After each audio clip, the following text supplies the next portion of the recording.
Mark. Hello everyone, this is Zooc and this is part 4, I think, of how to draw shit. Today I'm going to be addressing the face of my monster. Now, the face isn't really as big a deal as people might think. You would think that the face is actually pretty crucial, but it's not, in my opinion, because I think that some of the elements that make up the face are oftentimes a lot more important than the actual face itself. For example, the eyes, as I've said in previous videos. If you screw up the eyes, sort of everything kind of goes to hell, which is annoying, but at least you know you have a starting point to not to know whether stuff is going to turn out bad or not. So the face is nothing more than just like a sort of a undulating shape, really. And I'm going to do my best to explain in general how I go about detailing the face.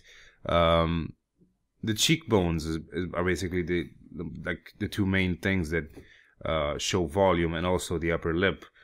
The upper lip is going to be lighter in the center because the face curves towards the back, as you well know that. And so this part needs to be lighter than the sides because the sides are going to be further away from the viewer. But at the same time, the light also shines from the top left. And I've seen people like try to analyze like what I did here and say like, oh, but there's like a shine on the eye, and why does it look like the light is coming from the bottom, right? There's always going to be ambient light. There's never like a completely single light source in a drawing. If it is, then all this part here would just be black completely. So it's not like you have to be mathematically precise with it. You just have to give it a sort of have the intention of letting the viewer know that indeed there is a light source shining from above. It's all about hinting, really. Doesn't have to be completely precise, unless of course you're doing like technical drawing in a dark room, in an actual like black room with the lights off. Only then will the light only shine from one direction, and not even so, because the light bounces off the walls and it'll bounce onto the object anyway. So the glare doesn't necessarily have to be the same light. The light can be just a sort of an ambient light shining from the top left, and the glare in the eyes can be, something else, like a window on a building opposing the monster or whatever. So, it's really up to how you want to portray it. So I guess detailing the shadows first, or like the darker shadows, would be the best way to go about it. But I usually just give it a layer of very light gray, and then start from that and see, like, as I've said, I wouldn't make the highlights on the cheekbones white because his skin isn't really white, so there's no reason to do that. I'm just giving it some creases around the eyes because when people frown, or when the expression is that of anger, then you will have this the creases around the eyes. So this is where the core shadow is going to be, basically like on the lower half of the cheekbone, since the light is shining from top left. And as I've said in the previous videos, just faded away towards the edge, and then faded a bit towards the highlight. This is where the highlight's going to be, right here. So not touching that just yet. Over here is going to be a little bit more shading because the cheekbone goes around the head, or like the skin goes around the head and goes to the back. So again, just fading it in to show people that this is the closest point to the viewer in this situation. Also giving it some creases around the eyes, just basically drawing details as I go along, because I don't plan this stuff. I never do with any drawing, really. So if I see something that can be augmented and enhanced, then I just go ahead and do it on the spot. It's, in my opinion, the best way to go about it.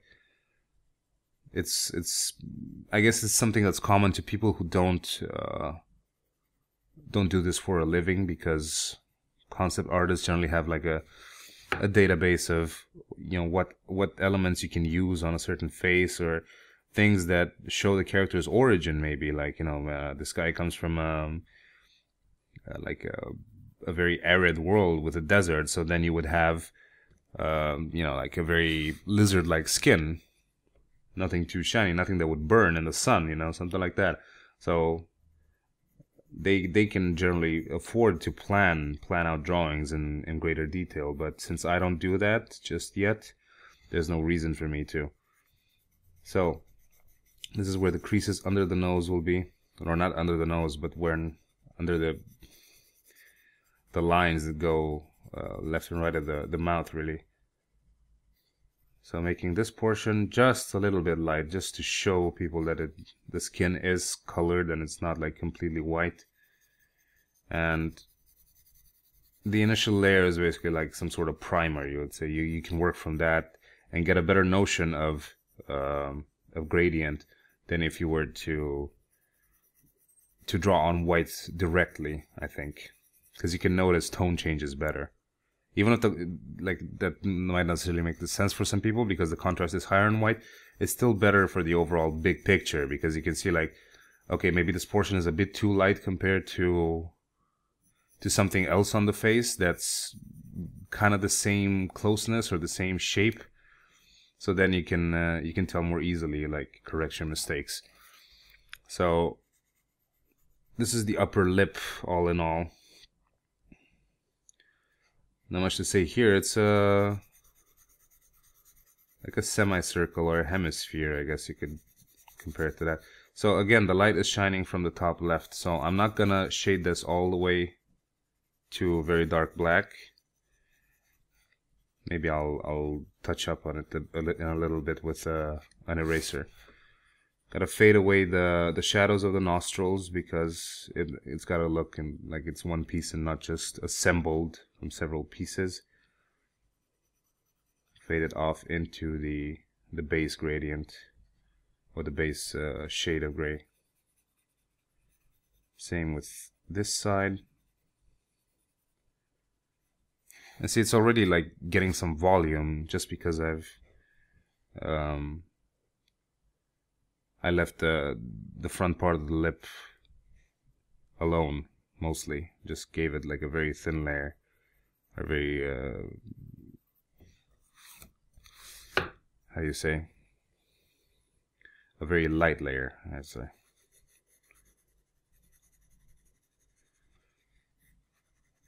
So yeah, this part should be a little bit lighter because it is facing the light after all. So I've got to correct that with an eraser. Shit like that happens, but with a kneaded eraser is really easy, because you just got to tap it a few times and try to follow the contour of the face, obviously. And yes, I'm not supposed to use my finger in this circumstance, but I'm just too lazy to get the blending stump, so I think we can make an exception this time. Again, not completely white, just a little darker than white. And that's going to be about it for the upper lip. I might give it a little bit more texture later, I don't know. We'll see. So again. And this side now, because it's away from the light. Let's see, how do I draw the mouth crease here? That should be about right. This side is going to be much darker because it's a hemisphere, then it's going to have a coarse shadow, this part of the face. Because this is like all the way, completely away from the light. It's got to make the gradient smooth towards the front of the lip. Try to not overlap it with the dark shade, because then it looks wrong. Even though I do make these videos, people still ask me like, oh, but how do you shade? How do you shade? Like, shading is just, you know, back and forth movements with the pencil. It's not rocket science. I mean, you can't teach someone to shade. You just got to use your eyes and see, like, compare, like, tones. Like, how dark is this? Is this completely black? Maybe it's not supposed to be completely black because this monster is not intended to be black.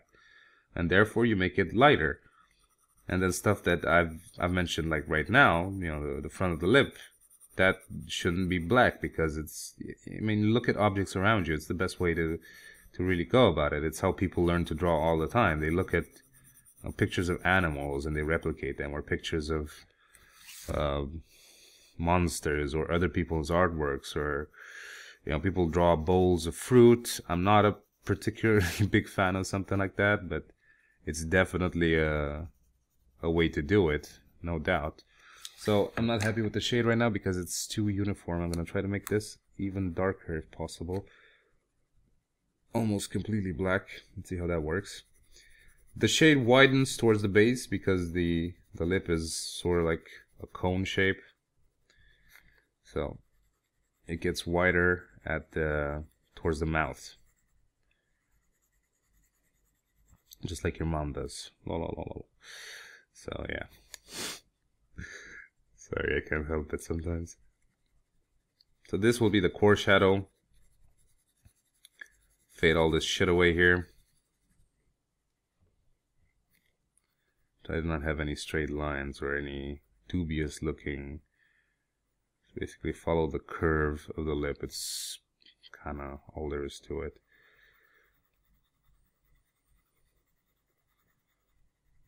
Smooth transition. It's all about smooth transitions in these drawings. Because they're organic, stuff has to flow. Flow is very important. It's like, it needs to look like it's made from one piece and not pieces that have been, as I've said before, pieces that have been put together. So little details, for example, like, a little ridge here just under the nose. Let's give it a few lines, and it shows that the nose continues into the mouth, and that's a good thing. Let's give that a core shadow, right? So it's got like a little thingy right under the tip of the nose, and that gives it more unity. It makes it look like it does indeed belong there, and it's not just placed there like a Mr. Potato piece. This part is going to be really black here because it's totally away from the light, and just fade it a bit, not completely uniform, towards the core shadow. Take everything that you've learned about shading a circle and apply it to the lip. It's what I'm doing right now, really.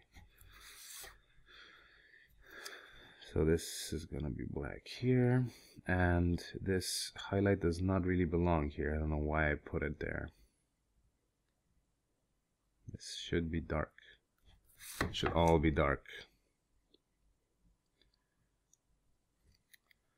This part as well.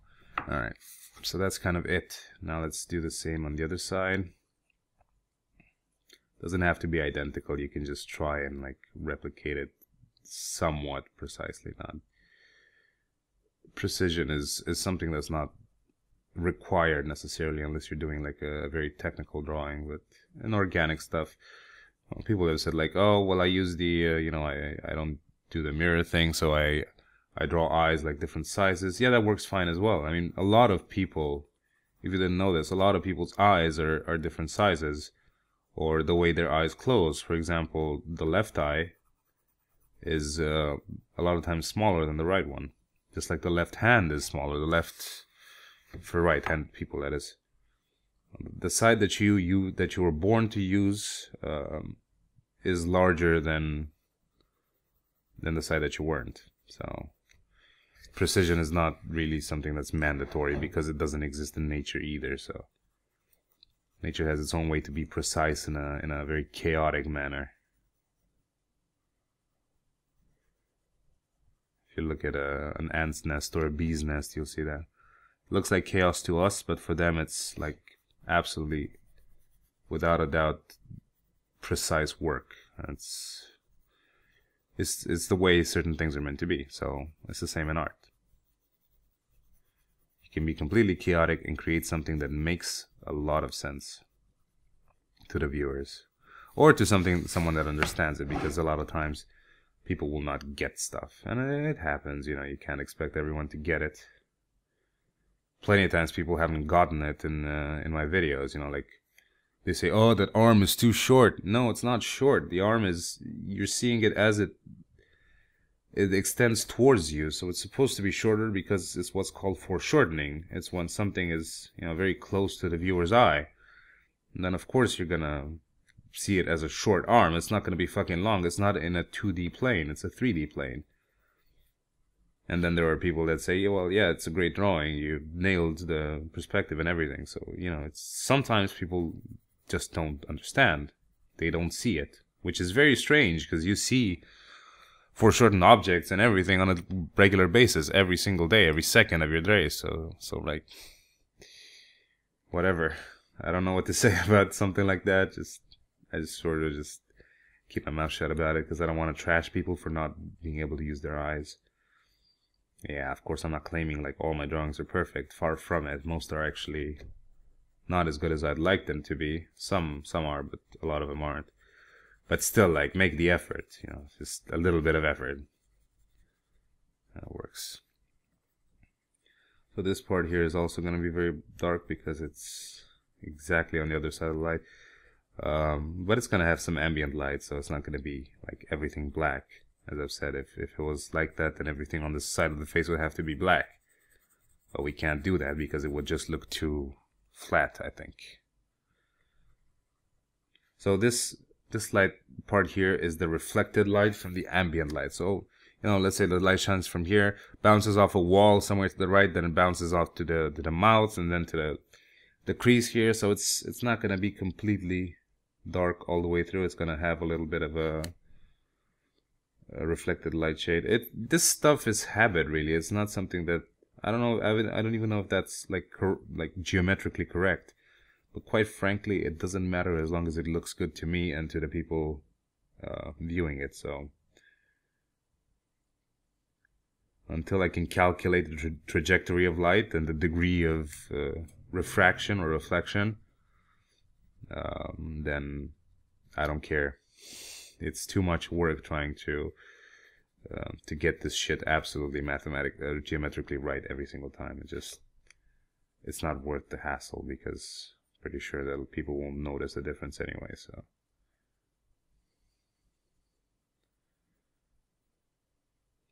just finishing up the eye here. I guess I'll address the chin in a separate episode, but there's not much to talk about the face, really. Of course, face shapes differ, so not all rules apply to or universally, but in this particular case, I think it's wow, it looks totally different when I view it upside down. It looks like very imprecise here. I didn't do a very good job on coverage. When I look at it as is, it looks just fine.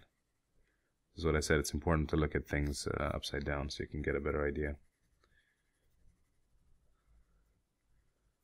Just fading it a bit more. It seems like it's not faded, even though it looks fine to me. It's really weird.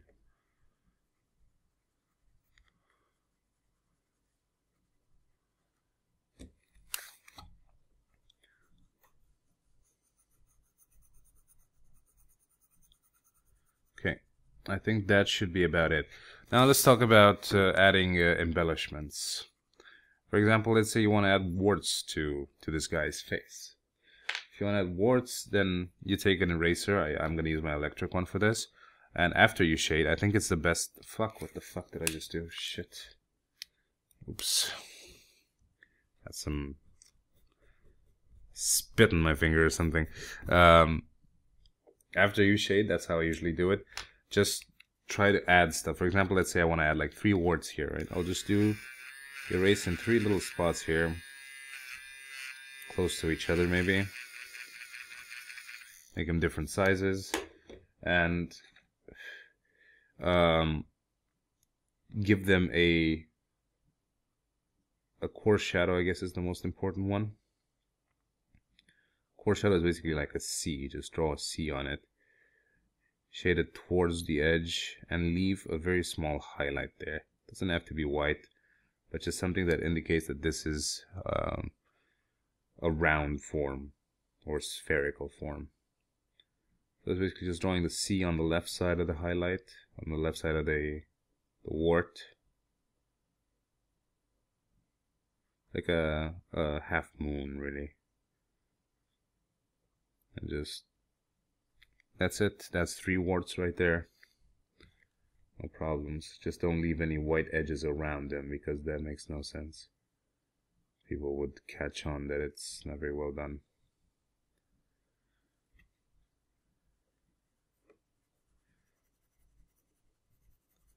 balancing some stuff out here. Nothing major, nothing worth talking about.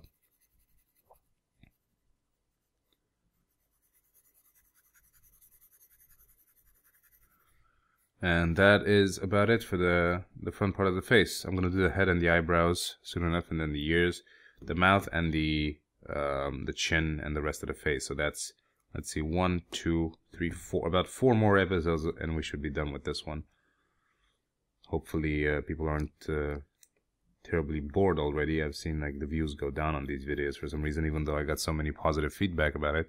But I'm not gonna complain. Whatever people want to watch, they'll watch. Whatever they don't, they won't. So I hope you found this somewhat useful, and I will see you for the next episode. Thank you for watching. Bye bye.